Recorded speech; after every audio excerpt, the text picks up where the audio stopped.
राधे राधे, जय माता की भक्तों।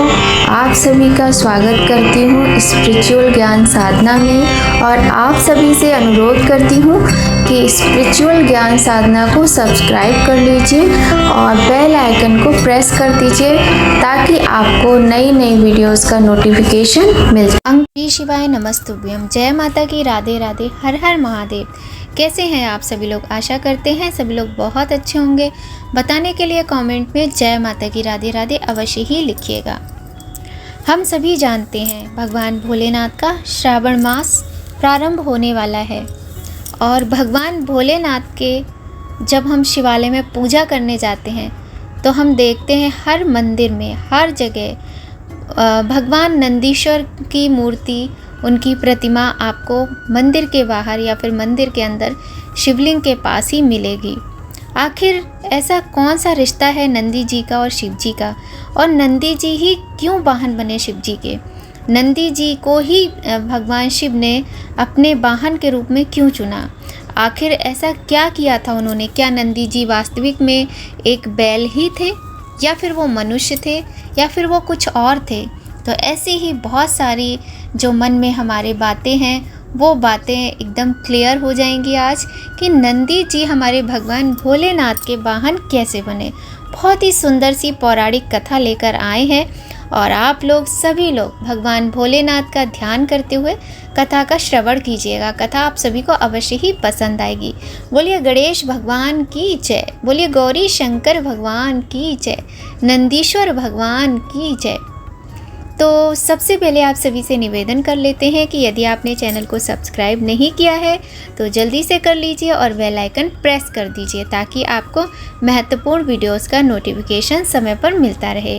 तो आज की कहानी बहुत ही सुंदर है और बहुत ही रोचक है। कहानी इतनी ज़्यादा दिलचस्प है कि आप सुनेंगे तो आपको लगेगा काश ये कहानी और आगे यूँ ही चलती रहे। तो चलिए, बातें बहुत हो गई, बातें ना करते हुए प्रारंभ करते हैं आज की कथा। भगवान शिव को उनके भक्त भिन्न भिन्न नामों और प्रतीकों से जानते हैं। महादेव को कलयुग में सबसे जल्दी प्रसन्न होने वाले ईश्वर के नाम से भी जाना जाता है। वे बेहद भोले भी हैं लेकिन उन्हें विनाशक भी कहा जाता है। तो चलिए प्रारंभ करते हैं कथा। भगवान शिव अपने सिर पर चंद्रमा धारण करते हैं, उनकी जटाओं में गंगा बहती हैं और शिव के वाहन नंदी हैं। तो अक्सर देखा जाता है कि शिव की मूर्ति के सामने उनके मंदिर के बाहर शिव के वाहन नंदी की प्रतिमा स्थापित होती है। नंदी बैल को पुराणों में भी विशेष स्थान दिया गया है। नंदी अपने ईश्वर शिव का केवल एक वाहन ही नहीं है बल्कि उनके परम भक्त होने के साथ साथ उनके साथी और उनके गढ़ों में सबसे ऊपर एवं उनके प्रिय मित्र भी हैं। नंदी बैल को शिव के वाहन के रूप में सभी जानते हैं, लेकिन इन दोनों का मिलन किन परिस्थितियों में हुआ, किन परिस्थितियों में एक सामान्य सा युवक बैल के रूप में दिखने लगा? जी हाँ, नंदी जी पहले एक व्यक्ति थे और व्यक्ति से वो एक बैल के रूप में कैसे आए, इस कहानी से हमें ये सारी बातें ही पता चलने वाली हैं। तो चलिए प्रारंभ करते हैं। पुराणों के अनुसार एक बार ब्रह्मचारी व्रत का पालन करते हुए शिलाद ऋषि को यह भय सताने लगा कि उनकी मृत्यु के पश्चात उनका पूरा वंश समाप्त हो जाएगा। इसलिए उन्होंने एक बच्चा गोद लेने का निर्णय किया। लेकिन शिलाद ऋषि किसी आम बच्चे को नहीं बल्कि एक ऐसी संतान को अपनाना चाहते थे जिसके साथ भगवान शिव का आशीर्वाद हो और वह असामान्य रूप से आध्यात्मिक हो। इसी उद्देश्य को पूरा करने के लिए शिलाद ऋषि ने भगवान शिव को प्रसन्न करने के लिए उनकी आराधना प्रारंभ कर दी। शिलाद ऋषि की कठोर तपस्या के कारण भगवान शिव स्वयं उनके सामने प्रस्तुत हुए और उन्हें वरदान मांगने को कहा। शिलाद ऋषि ने उनसे कहा कि वह एक पुत्र की कामना करते हैं। भगवान शिव ने उनसे कहा कि जल्द ही उन्हें एक पुत्र की प्राप्ति होगी। इतना कहते ही शिव अंतर्ध्यान हो गए। शिलाद ऋषि खुशी खुशी घर लौटे और ये विचार करने लगे कि उन्हें एक अच्छी संतान मिलने वाली है। अगले ही दिन खेती करने के लिए जब वे खेत पर पहुँचे तो वहाँ उन्हें खूबसूरत नवजात शिशु मिला। वह बहुत ही आकर्षक था। उसके चेहरे पर एक अजीब सा तेज था। इतने में ही उन्हें एक आवाज़ सुनाई दी, यही तुम्हारी संतान है, इसका अच्छी तरह पालन पोषण करना। शिलाद ऋषि उस बच्चे को लेकर अपने आश्रम लौट आए और उसे बेहद प्रेम और स्नेह के साथ पालने लगे। इस बच्चे का नाम उन्होंने नंदी रखा, जो बचपन से ही आध्यात्मिक और अपने पिता का आदर करने वाला था। शिलाद अपनी इस संतान से बेहद प्रसन्न थे। शिलाद ने नंदी को वेदों के साथ साथ नैतिक शिक्षा का भी ज्ञान दिया था। कुछ सालों बाद शिलाद ऋषि के आश्रम में 2 संत पधारे, मित्र और वरुण। शिलाद ने अच्छी तरह उनकी आवभगत की और उन्हें पेट भरकर भोजन करवाया।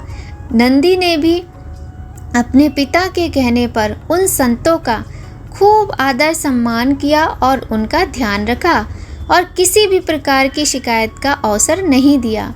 जाते समय मित्र और वरुण ऋषि बहुत प्रसन्न थे।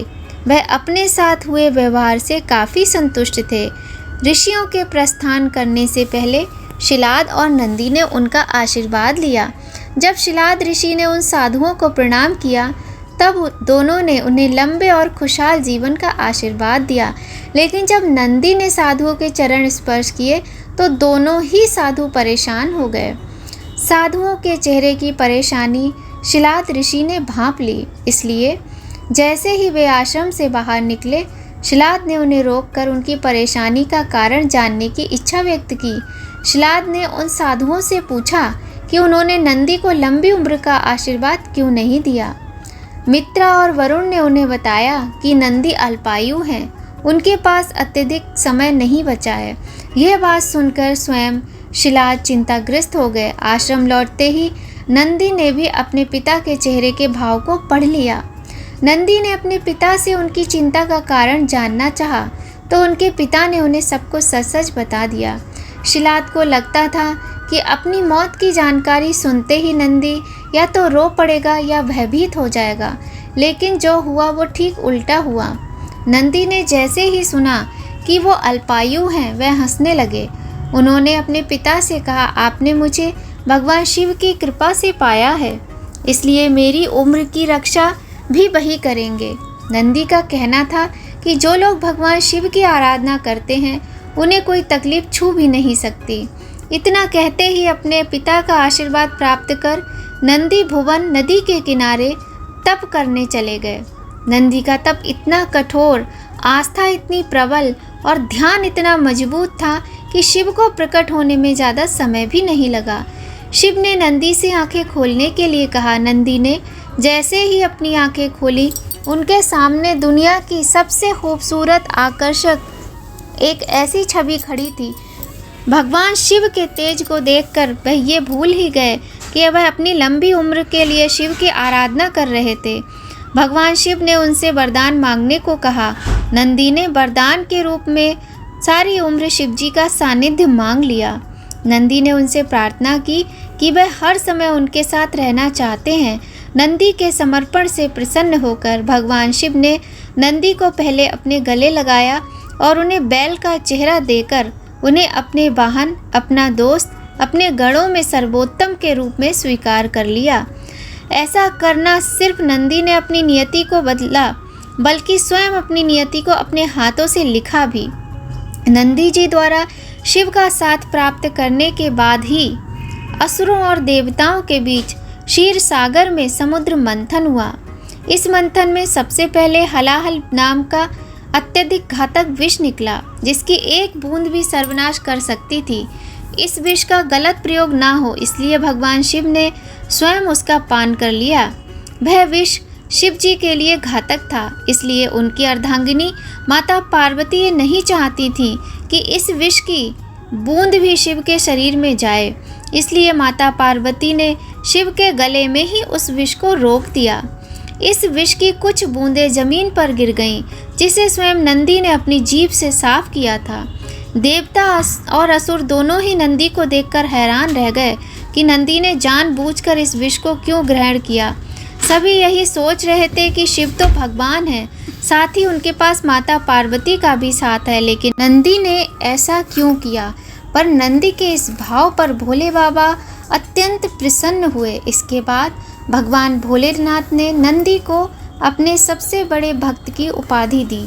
साथ ही उन्होंने कहा कि जो शक्तियाँ उनकी हैं वह नंदी की भी हैं। भोलेनाथ की कृपा पाने को ज्ञान स्वरूप तप और विष की बूंदों को चाटने की पवित्रता नंदी बाबा की महिमा को और भी अधिक बढ़ा देती है। भोले बाबा ने नंदी को यह आशीर्वाद दिया था कि उनकी पूजा से पहले नंदी की पूजा की जाएगी। यही कारण है कि हर शिवालय में नंदी बाबा की मूर्ति ज़रूर होती है। यही नहीं, यह भी मान्यता है कि यदि आपको भोलेनाथ से कुछ मांगना है तो आपने नंदी बाबा के कानों में सच्ची श्रद्धा, पवित्रता और अटूट निष्ठा से अपनी बात कह दी तो वह भोलेनाथ तक आपकी अर्जी ज़रूर पहुंच जाती है और स्वयं नंदी जी पहुंचाते हैं और भगवान भोलेनाथ आपकी मनोकामना पूर्ण करते हैं।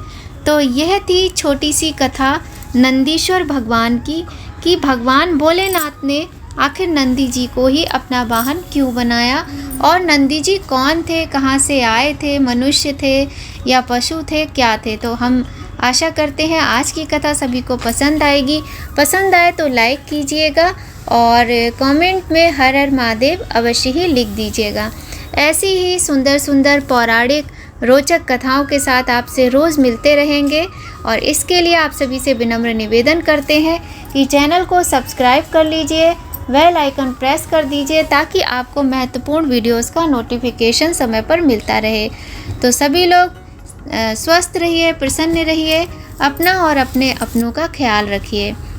जय माता की, राधे राधे।